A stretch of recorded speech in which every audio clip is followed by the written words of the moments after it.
Guys बहुत सारे लोगों का ये क्वेश्चन आ रहा था कि भाई मास्टर्स करने के बाद एमबीए करने के बाद आपके पीआर के क्या चांसेस हैं और आप कैसे जान सकते हो कि भाई हमें पीआर कैसे मिलेगी कैसे नहीं मिलेगी। तो भाई इस वीडियो में तुम्हारे भाई ने बताया है कि यार मैंने अपनी प्लानिंग कैसे कर रखी है। कुछ टूल्स हैं जो इंटरनेट पे फ्री में अवेलेबल हैं, आप उनको यूज़ करके इन चीज़ों का आइडिया लगा सकते हो। और सिंस पीआर जैसी चीज़ हर बंदे के लिए हर प्रोफाइल के लिए अलग होती है, हर बंदे की रिक्वायरमेंट्स और उसकी प्रोफाइल अलग होती है, तो there is no one way to know कि यार मेरे लिए पीआर के क्या चांसेस हैं। तो ये आपको अपनी प्रोफाइल के हिसाब से खुद डिसाइड करनी पड़ेगी, देखनी पड़ेगी। तो मैं क्या करूँगा इस वीडियो में अपनी प्रोफाइल का एग्जाम्पल देके आपको शो करूँगा कि आप कैसे देख सकते हो अपनी प्रोफाइल। ठीक है, तो लेट्स स्टार्ट द वीडियो। तो भाई सिंप्लिसिटी के लिए मैं सबसे पहले अपनी प्रोफाइल लिख के आपको हल्का सा आइडिया दे देता हूँ कि मेरी प्रोफाइल है क्या। Right now I am 22 years old और आज से 3 साल बाद लगभग 25-26 का प्रोबेबली हो जाऊँगा। तो एज 26 डाल देता हूँ, ठीक है, मैक्सिमम लेके चलते हैं। लेवल ऑफ एजुकेशन इंडिया में, अरे भैया क्या है, बीबीए। कनाडा में education MBA. Work ex India में नो, वर्क इन कनाडा।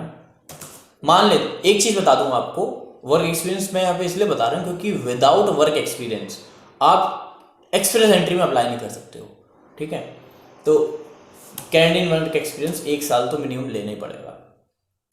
उसके बाद आईएलटीएस वेरी इंपॉर्टेंट भाई, 8777, इससे नीचे तो है ही नहीं, मतलब आप लेके मतलब इसमें कॉम्प्रोमाइज़ नहीं करना है। 8777 लेना ही लेना है। 8 आपके लिस्टिंग में, 7 तीनों में, बाकी में।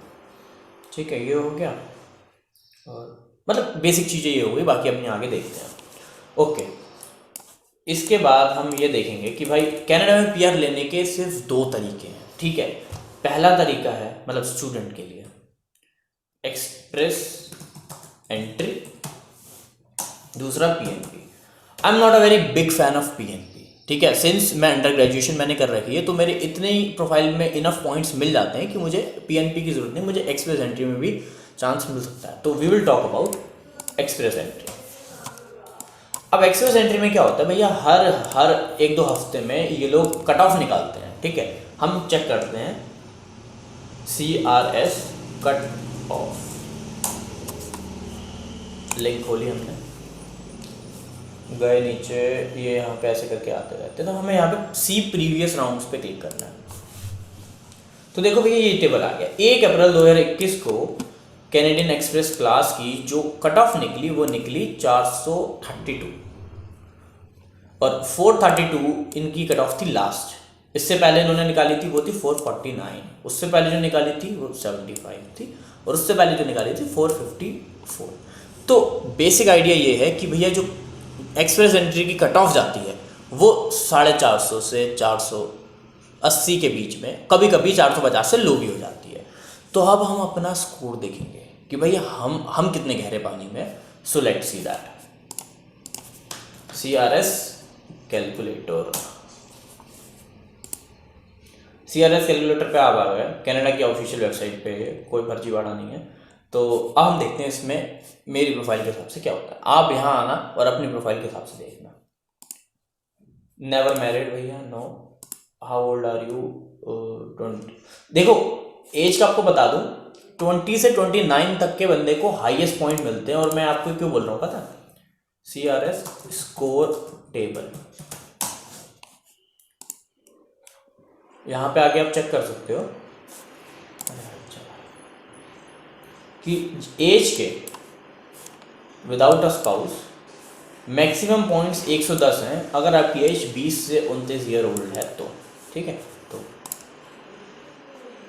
मेरे लगा लेते हैं 25 और 26, फर्क नहीं पड़ता, 29 तक तो सेम है, तो 28-29 भी लगा सकते हो आप, कोई दिक्कत नहीं।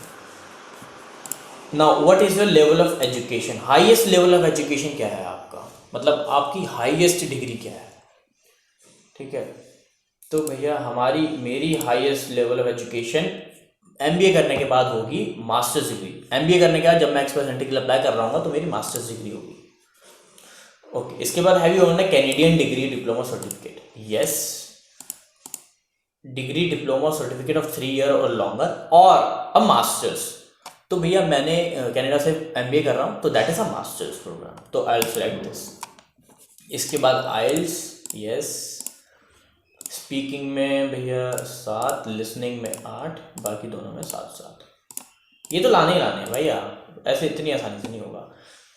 आपको फ्रेंच आती तो वेल एंड गुड, नहीं आती तो मेरी तरह आप नॉट एप्लीकेबल कर दीजिए। और वर्क एक्सपीरियंस में in the last 10 years how many years of skilled work experience in Canada do you have? Since मेरे पास इंडिया का कोई वर्क एक्सपीरियंस नहीं है तो मुझे यहाँ पे वो एक्सपीरियंस डालना पड़ेगा 1 साल। अब इसकी एक कंडीशन ये आपको मैं बता दूँ, दिस इज़ वेरी इंपॉर्टेंट। आपका जो 1 साल का वर्क एक्सपीरियंस होगा वो NOC OA एंड B के बीच में होना चाहिए, ठीक है? मतलब कि आपकी एक मैनेजरियल जॉब होनी चाहिए।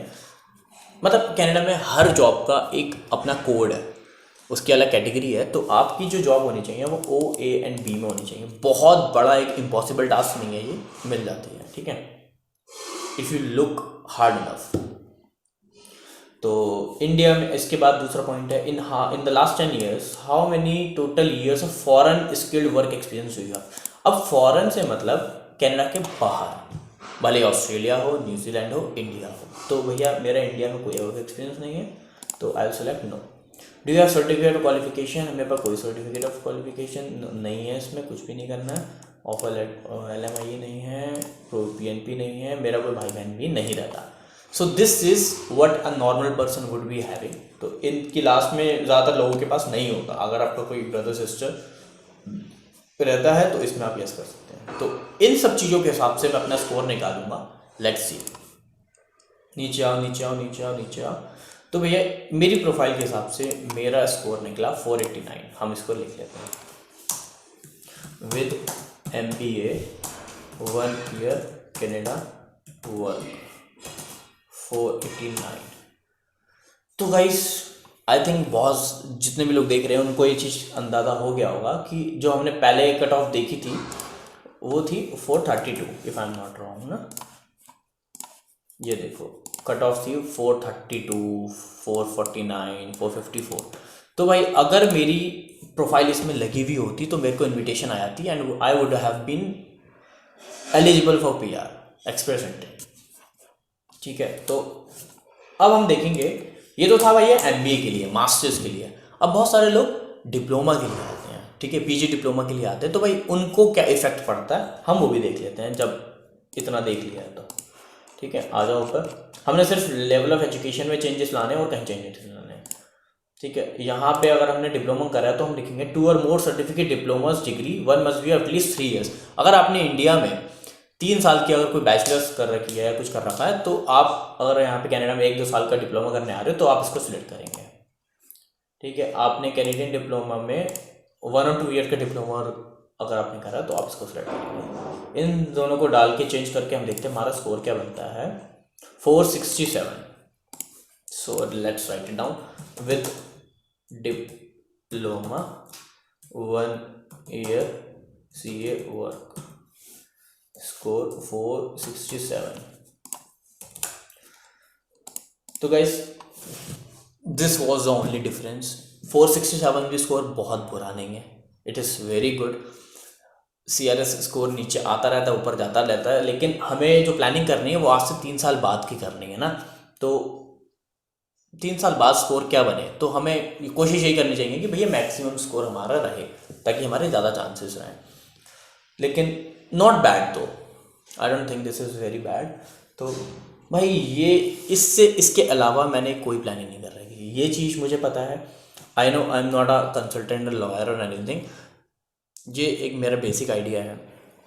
I am not advising you about anything. और इस सब चीज़ें को भी मैं भी कंफर्म करूँगा जब मैं वहाँ पहुँचूँगा। एक लॉयर से ऑब्वियसली एक लॉयर हायर करके उससे बात करूँगा कि भाई ये चीज़ें मैं सोच रहा हूँ, इज़ दिस फिजिबल, ऐसा होता है नहीं होता, मतलब एक बार उससे डबल श्योर होने के लिए मैं उससे पूछूंगा। तो the point is I am concluding this video by saying कि यार यहाँ पे आओ, देखो अपनी प्रोफाइल के हिसाब से, क्या पता आपके पास इंडिया में 3 साल का वर्क एक्सपीरियंस हो या फिर जो भी हो, आप अपनी प्रोफाइल के हिसाब से आके यहाँ देखो और make a decision according to that. So I think everything I wanted to say is covered.